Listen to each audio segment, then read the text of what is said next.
Beth o ti'n feddwl o'r ddadl yn y Senedd, ddo? Pa ddadl? Mae'r Llywodraeth eisiau oedi cyn dechrau adeiladu'r rheilffordd newydd rhwng Caernarfon a Chaerdydd. Beth? Pam? Cafodd ei gytuno llynedd? Do, ond maen nhw'n dweud ei fod e'n rhy ddrud nawr. O, diar. Ro'n i'n edrych ymlaen at y llinell newydd. Mae gyrru i gemau Cymru yn cymryd drwy'r dydd. Dyw pawb ddim yn cytuno. Mae rhai pobl yn poeni bod gormod o dir amaethyddol yn mynd i gael ei ddifetha gan y gwaith. Cafodd ei brynu am lawer iawn o arian. Wel, ro'n nhw'n cwmpo mas yn ofnadw yn y Senedd. Beth wedodd y prif weinidog, te? Dwedodd hi fod siarad plaen yn bwysicach na chadw pawb yn hapus. Mae hi'n credu bod trenau newydd yn fwy gwyrdd na thraffordd.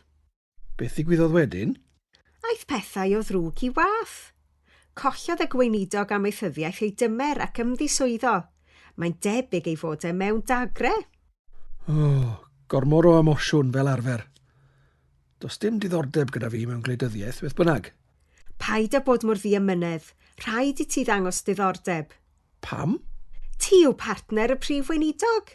Yn hollol.